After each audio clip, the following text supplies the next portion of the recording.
В ночь с 7 на 8 августа 2008 года Цхинвал и его окрестности подверглись артиллерийскому обстрелу со стороны грузинских сел с применением гранатометов и минометов реактивных систем залпового огня «Град». Грузия начала наступательную операцию против Южной Осетии под кодовым названием «Чистое поле».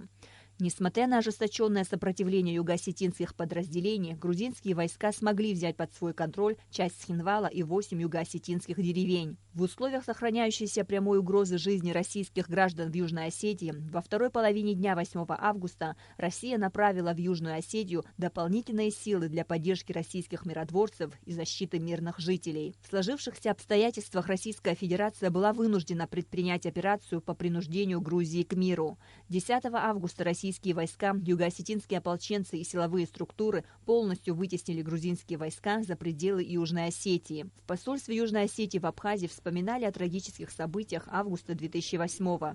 Сюда пришли президент Абхазии Рауль Хаджиба, премьер-министр Беслан Барцыц, посол России в Абхазии Семен Григорьев, члены правительства, представители духовенства. Посол Южной Осетии в Абхазии Олег Бацыев поблагодарил руководство Абхазии и России за соучастие, поддержку и солидарность в эти скорбные дни. В Грузии должны перестать фантазировать и свыкнуться с реальностью, что единственный субъект, от которого зависит будущее юго-осетинской государственности, это ее народ, подчеркнул Олег Бацыев. Нам необходимо учитывать возможные последствия глобальных изменений, активно выступать союзником, развивать и укреплять отношения с единственным гарантом безопасности, развития и процветания с нашим братским соседом Великой Россией. Еще раз хотел бы выразить благодарность руководству и народу Российской Федерации и Республики Абхазия за помощь и поддержку, которая была оказана в 2008 году и продолжает оказываться сегодня.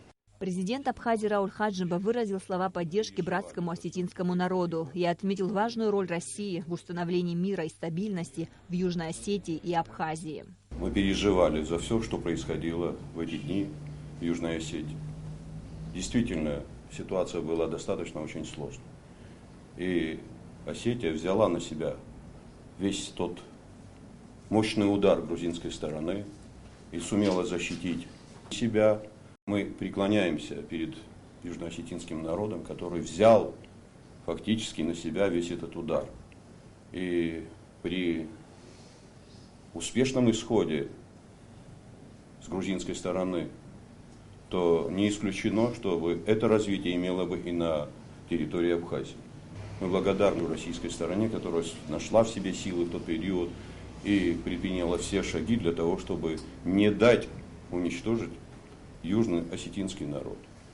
И в нашей памяти должны остаться все те, кто погиб, и с осетинской стороны, и с российской стороны, вечная им память. Чрезвычайный полномочный посол России в Абхазии Семен Григорьев подчеркнул, что организаторы и исполнители этой военной авантюры заслуживают уголовного наказания.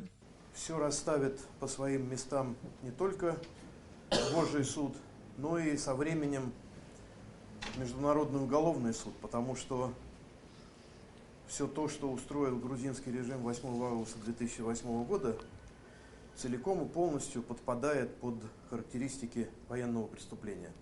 Помня и свято почитая память павших, мы не забываем о том, что сегодня наша обязанность – это крепить боевой союз, крепить дружеское и союзническое взаимодействие между народами Российской Федерации, Республики Южная Осетия, Республики Абхазия.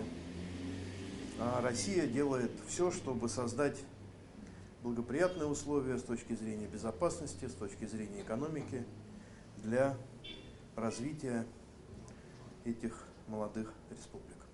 По официальным данным, в результате короткой войны погибли более 1500 человек, в их числе 67 российских военнослужащих. Пятидневная война, операция по принуждению Грузии к миру. Названий много, но эти скоротечные боевые действия запомнили именно по символичной дате – 8 августа 2008 года. А ведь это все произошло в день открытия Пекинской Олимпиады, когда взоры миллионов людей были прикованы к спортивному празднику, на время которого, по идее самого олимпийского движения, должны были замолчать все пушки. Но на этот раз такого не произошло. 08-08-08. При упоминании этой даты перед глазами предстают кадры не спортивного торжества, а видеохроника массированного обстрела мирно спящего города Цхинвал. Амра Меджиба, Алексея Гухава, Абхазское телевидение.